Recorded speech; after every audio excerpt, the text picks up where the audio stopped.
Bienvenido a Euskal Politik, el podcast de actualidad política con tertulia, entrevista desde una perspectiva vasca. Soy Jon Koldo Arteaga y te animo a que nos sigas en euskalpolitik.eus. Bueno, Gabón y bienvenidos al nuevo programa de Euskal Politik. Seguimos aquí de pruebas en plan becarios y parece como que si estuviéramos a punto de no entrar en el gobierno español, pero sí de paseos. Entonces ya se ha acabado el parte del paseo de Feijóo y ahora están pasando otros. Y no sé si queréis comentar algo al respecto de Sánchez y compañía. Bueno, pues estamos en otro momento de expectación, a ver qué sucede, qué deja de suceder. Hoy la rueda de prensa del señor Sánchez ha sido digna del mejor teatro de Broadway, una cara compungida y dispuesto a sacrificarse por la patria española, pero bueno, sin el apoyo necesario de momento. Aitor Esteban, que se ha reunido con el preparado, pues ya ha trasladado que de momento el PNV no va a votar a favor de la investidura de Pedro Sánchez, con lo cual eso quiere decir que si aún para una de las fuerzas políticas del Parlamento ha dicho que no, pues no hay investidura y estamos abocados a nuevas elecciones. Pero bueno, ahora tendrán que sentarse los partidos, Sánchez tendrá que escuchar qué es lo que proponen los demás. En principio lo que ha trasladado es que no va al referéndum en Cataluña, con lo cual también pues los amigos de Junts y de Esquerra pues dirán que no. Y bueno, pues lo que estén dispuestos a hacer, si están dispuestos a negociar, que no ceder, pues igual hay una investidura y un gobierno complicado de gestionar, pero un gobierno, pues es que hasta su fuego amigo es terrible, no solo el interno del PSOE con algunos varones, sino también las propias declaraciones de Sumar, de Yolanda Díaz diciendo que no está el apoyo garantizado. Y pues bueno, pues es más de más en España, pues como dijo el grandioso poeta Mario Rajoy, es muy difícil todo esto. Yo la verdad es que con Pedro Sánchez me puedo esperar cualquier cosa, porque yo creo que es, no voy a decir una cucaracha, pero el mayor superviviente que he visto, tanto interno como externo. Entonces, yo creo que nos puede suspender de cualquier forma. Bueno, no sé lo que es cool. Bueno, habla, Unai. Bueno, Gabón, que no he dicho ni Gabón. A ver, entiendo que un posible acuerdo se va a cerrar en los últimos 5 minutos, como suele pasar en este tipo de cuestiones. Supongo que estamos ante pues la escenificación y de una negociación que entiendo se tendrá que estar dando ahora, de trabajo de cocina, pero creo que lo he comentado algún otro día. Yo lo veo francamente difícil el poder llegar a un acuerdo. En principio los catalanes parece que se están marcando entre ellos, hablo de Junts y de Esquerra, con la firma o el anuncio público a su propio electorado marcando como condición sine qua non el hecho de que o hay referéndum y hay amnistía o no van a apoyar al gobierno de Sánchez, con lo cual parece que Sánchez ya ha dejado claro que la amnistía, bueno, puede tener un pase, pero en ningún caso el referéndum. Y luego está, pues como ha dicho Álvaro, las propias manifestaciones de Aitor Esteban, en el sentido de que, bueno, parece que con el PNV el trabajo de cocina no lo tiene hecho Sánchez. Sí, con Bildu, que ya anunció que no va a poner ningún requisito para apoyar a Sánchez. Entonces, yo me mantengo un poco en las 13 de que está complicada la cuestión, bastante complicada. Otra cosa es que Sánchez tenga que tirar para adelante. Luego podrá disfrazarlo diciendo que en España gobierna la derecha porque PNV y Junts y Esquerra Republicana le han negado el apoyo. Pero lo veo complicado. Igual que ibas a comentar que encima no sé si hoy no se ha presentado, que estáis de nuevo Álvaro, Unai e Igor. Entonces, Igor, ¿qué vas a intervenir? Sí, Gabón. No, vale, yo rápido. Es decir, yo creo que este ya es el tercer acto, ¿no? El primer acto fue el amigo Feijóo haciendo, bueno, el paripé al que fue. El segundo yo creo que fue el domingo con el baño de masas que se hizo Pedro Sánchez diciendo que lo tenía todo hecho prácticamente y ahora estamos en el tercero, que ahora ya no hay nada hecho, ¿no? Todo el mundo se ha tirado para atrás. Entonces, pues bueno, no sé, ya veremos el desenlace de este culebrón, que parece que tener más que capítulos que Huencale. Luego en Cale y cualquiera venezolano. Esto En dura cualquier y dura. caso, coincidiréis conmigo que también ahí Pedro Sánchez en un malabarismo, como decía John antes, político, le puede poner la pelota perfectamente en el tejado a los catalanes y en este caso al PNV, diciendo, bueno, pues ustedes serán los responsables de que gobierne la derecha con la ultraderecha en España, ¿no? O de que como poco vayamos a nuevas elecciones. Yo creo que de verdad yo lo veo francamente complicado y especialmente por el marcaje al que se ha sometido entre Esquerra Republicana y Junts. Poner el listón en amnistía y referéndum o si no, no va a haber apoyo, lo veo muy alto, la verdad. Bueno, como este tema yo creo que todavía nos va a dar mucho juego, casi igual nos centremos un poco más en la realidad más cercana, la vasca, lo que nos importa. Hoy parece que tenemos ya más cerca la ley de educación, ya con el pacto de los dos partidos de gobierno, y parece que los que en un principio la apoyaban, como eran H. Bildu y Podemos, cada vez está más lejos. Bueno, sí, esa es la noticia de hoy. El acuerdo in extremis de AJPNV y PSE, porque se les acababa el plazo a media mañana y lo han presentado con 5 minutos. Pues no sé si es una buena noticia o una mala noticia. En principio, yo voy a reconocer que no he leído el borrador de ley, pero por lo que se ha dicho en los medios, pues dentro de la exposición de motivos de la Ley Vasca de Educación se incorpora de nuevo el concepto de los modelos lingüísticos, si bien no en el articulado de la norma, sí en la exposición de motivos. No olvidemos que la exposición de motivos es lo que informa al resto de la norma, aunque no sea un artículo concreto. Entonces, en el espíritu de la ley sí va la figura de los modelos lingüísticos que pensábamos muchos que era algo que habíamos conseguido superar en el país. Sí, ese yo creo que es el objetivo de todos, que ya desaparecieran. Entonces, bueno, yo no sé si será una buena noticia o mala noticia. Creo que se ha vendido como una buena noticia el hecho de que haya una ley de educación, si bien puede tener visos de que su vigencia sea larga, pero cuando una ley surge con una mayoría absoluta, sí, cierto, de un acuerdo de dos fuerzas políticas, con 146 enmiendas de Euskal Herria Bildu parciales, con 2 enmiendas a la totalidad de Podemos y del PP y con la estupidez de Vox, que bueno, les tenemos que tener en el Parlamento porque así lo ha decidido la ciudadanía, lógicamente, pero se dedican a hacer el bobo, pues tenemos 3 fuerzas políticas que han presentado enmienda a la totalidad, considerando Vox como fuerza política, aunque sea un vertedero, y una fuerza política que ha hecho enmiendas parciales, como ha sido la de Rehabilu, 2 fuerzas políticas que van a apoyar el texto que se va a presentar al Parlamento Vasco. Yo lo que sí pediría a las fuerzas políticas es que la educación es algo muy serio y que las normas que rigen nuestro sistema educativo tienen que ser duraderas en el tiempo. Esperemos que esta lo sea. También creo que un canto a la esperanza son 146 enmiendas parciales de Euskal Herria Bildu, que habrá que valorar si enriquecen o no el texto presentado y acordado por las dos fuerzas de gobierno, y bueno, ya ver también con la mano izquierda que tiene el actual gobierno de cara a aceptar o no aceptar enmiendas parciales de otras fuerzas políticas.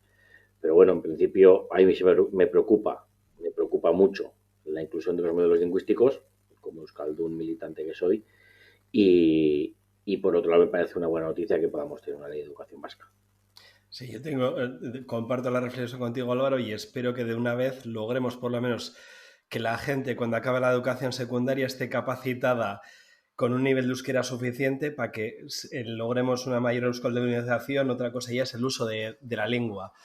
Por cierto, cuando has dicho lo de Vox, me he acordado de la otra de las noticias del día, que ya aparentemente el señor Iturgaiz se nos despide. No puede ser, hombre. Si Iturgaiz da mucho juego en la política. No, Y más que con el ha tema contratado euskera. la Filarmónica de Salzburgo, ahora que están los guipuchis jugando la Europa, la Champions League allí, la han contratado como acordeonista para Oye, la o igual le sinfonía. podemos invitar un día aquí. O dos. Se puede invitar. Oye, sería interesante, aportaría cuando menos la nota de humor, eso seguro, eso seguro. Al Bueno, hilo un volviendo poquito de al la ley de tema educación, eso es. el tema de educación que estábamos hablando, yo me quedo con la reflexión que ha hecho Álvaro, ¿no? Creo que hay cuestiones que ya no de país, sino de sociedad, que son estratégicas. Una de ellas es la educación y creo que hay que llegar a un acuerdo, a un macroacuerdo entre todas las organizaciones que dote de estabilidad a la educación, que sea reevaluable en el tiempo a medida que tiene vigencia para poder corregir lo que los errores que sean evidentes y sean flagrantes, pero creo que es hora de que todas las fuerzas políticas se conjuren, concretamente en este caso en lo que es la comunidad autónoma vasca, se conjuren para sacar adelante esa ley. Creo que Joaquín Villarrach, el consejero, en su momento hizo un trabajo de cocina bastante bueno, sobre todo con la izquierda abertzale. Entiendo que el hecho de sumar al Partido Socialista a última hora pasa porque la izquierda abertzale recule también un poco, pero, pero bueno, me quedo con el espíritu ese que creo que es el que hay que buscar en un montón de cuestiones que son para mí pilares básicos y fundamentales de cualquier sociedad, ¿no?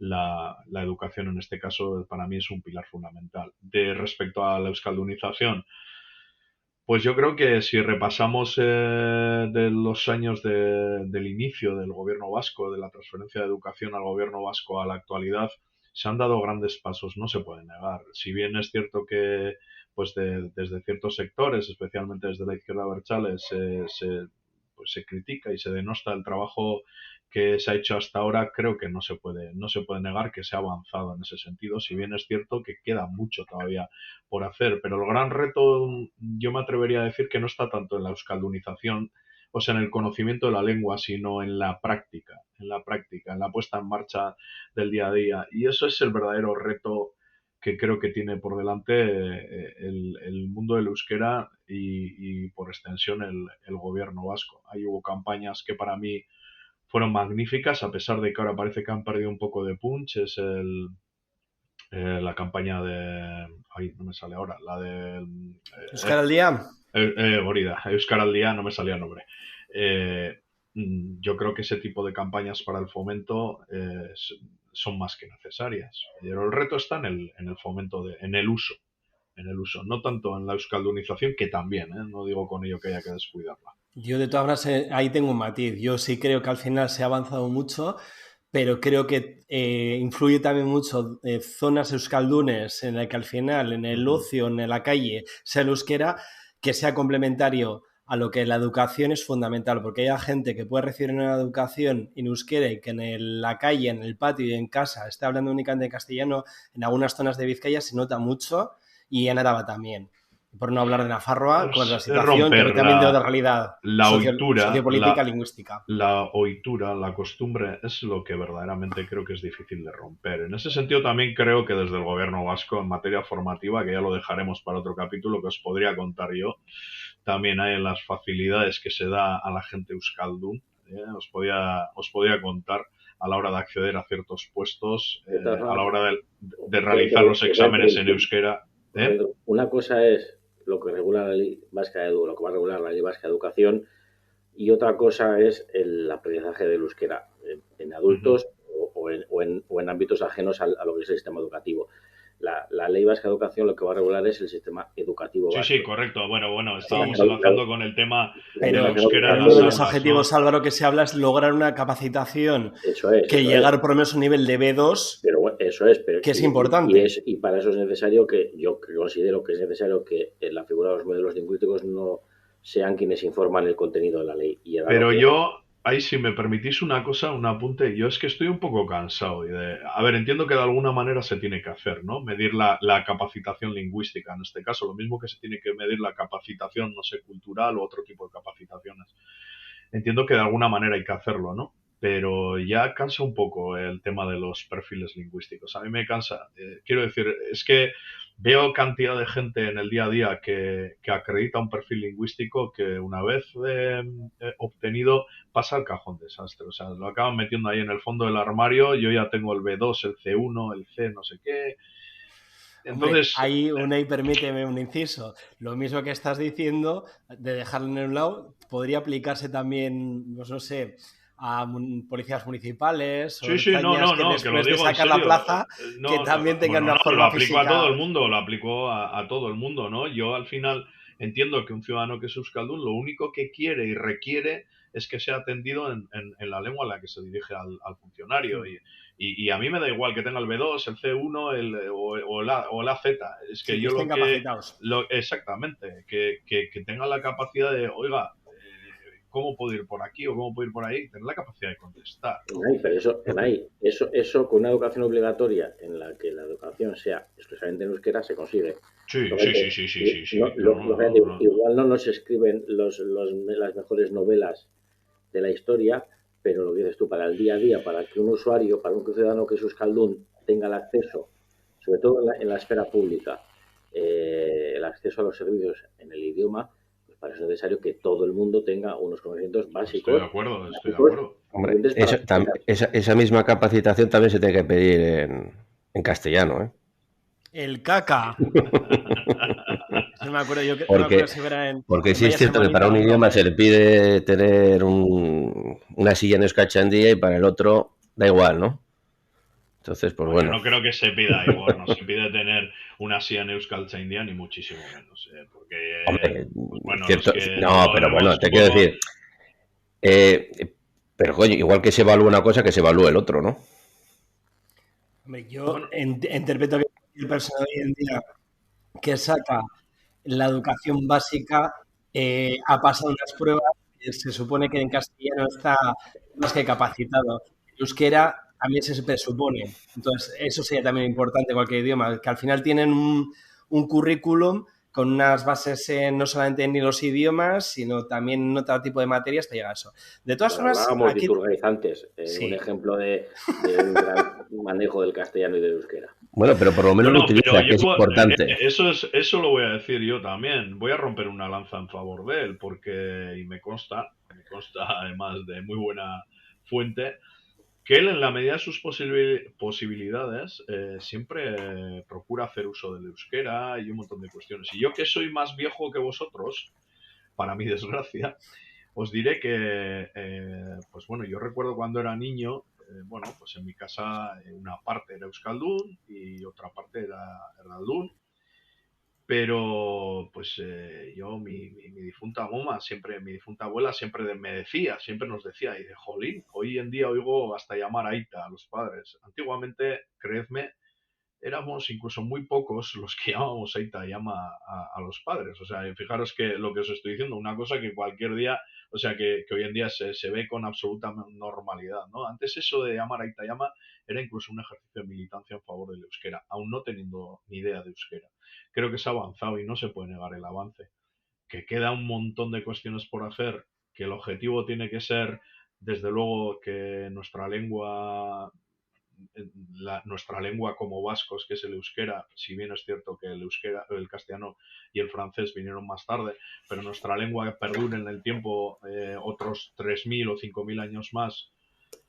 Si queremos eso hay que hacer muchas cosas más, pero yo prefiero ser positivo en ese sentido y ver los avances que hay. Pero bueno, yo creo que al final eso hay que fomentarlo en el uso, ¿no? Sobre todo, no solamente en lo que es el perfil famoso, sino que se utilice ese es lo euskera, que he comentado Unai, precisamente. Es que hay en dos planos. Y yo creo que eso es una ley de educación, pero más sobre todo en casa, ¿no?